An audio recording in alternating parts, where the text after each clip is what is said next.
Brahma Granthi, Vishnu Granthi, Rudra Granthi. Brahma is creative, Vishnu is the world that you see, and it's the Maya, the creation being played out, manifest reality. It's the preservation of the cosmos. It's holding on to rituals, holding on to idealized spirituality, holding on to principles, holding on to religion, holding on to an order, holding on to a cosmic order. Rudra Granthi, Rudra, the annihilator, the destroyer. One has to amount to absolute nothing. Now the journey of Kundalini is akin to this. When Kundalini bursts forth from the Muladhara, so from the pit in which she was sat coiled, she does this and she stirs. For her to move from just a stir into really being up and about and running, there has to be enough power in her.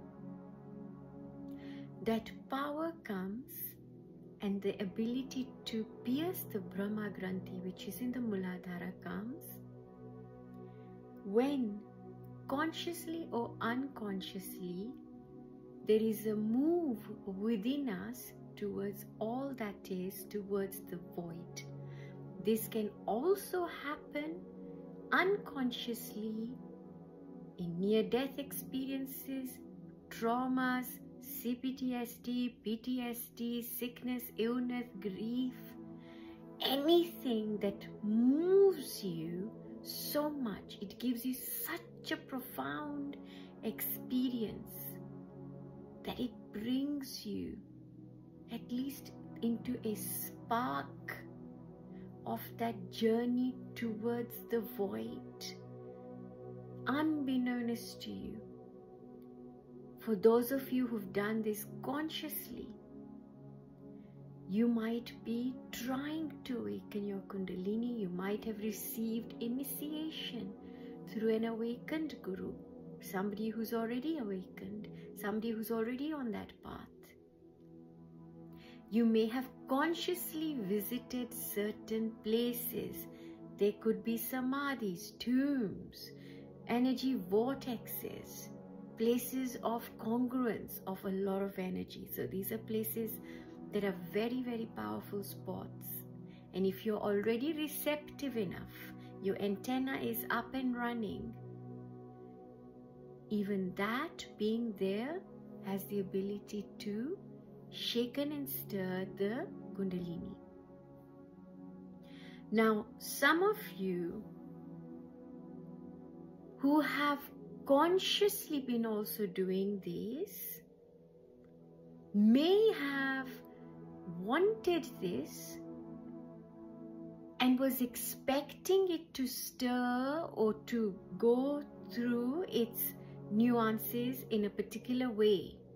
But it didn't quite happen like that. So the awakening didn't quite happen as we expected it to happen.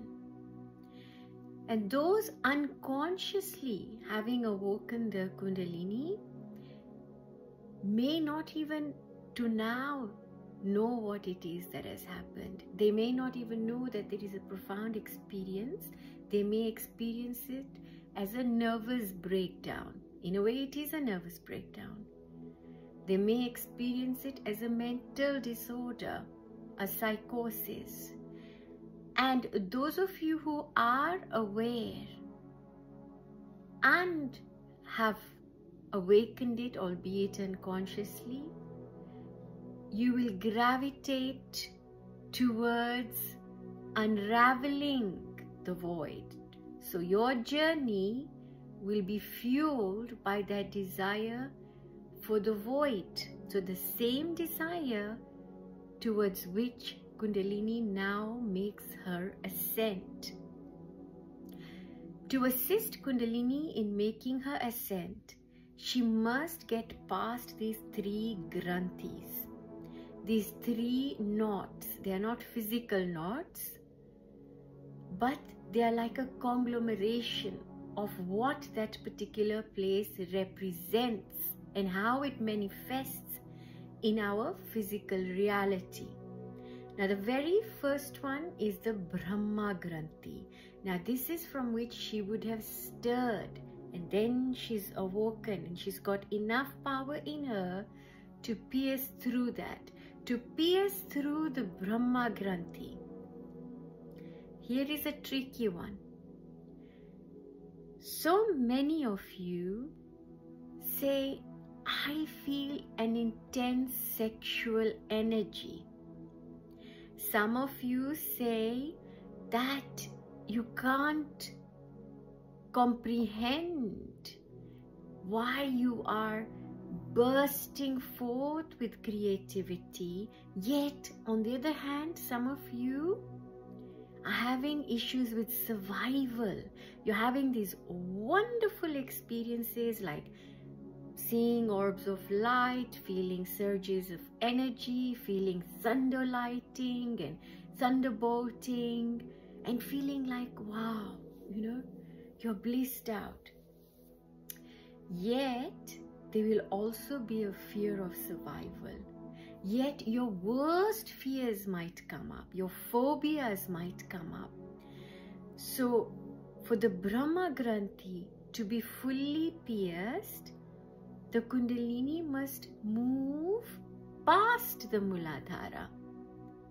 So for her to move past Muladhara is for you to move past your instinctual way of living.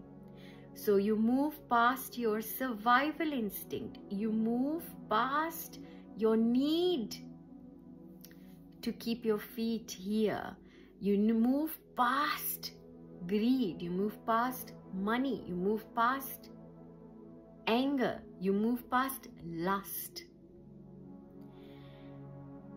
When you move past all of that and you have redirected your prana again towards moving into the void and therefore injecting more prana to Kundalini, then you allow her to flow freely, and so those disturbances that you're feeling, they will not be there anymore. In fact, when your system is completely in flow, you won't physically feel Kundalini. There are certain times when you would, which I'll cover shortly. Now, once Kundalini has pierced through Muladhara, between that, the Muladhara, the Brahma Granthi, that is of cosmos, of creation. So remember, if it's the creation in us wanting to keep us in the game, we want to stay in this 3 dimension. This is our identity, and as long as we keep associated with this, then it's hard to pierce through. Now, once you've pierced through the Brahma Granthi, then what happens? You pierce through the Brahma Granthi, then you've got to make your way right up to Anahata, your heart.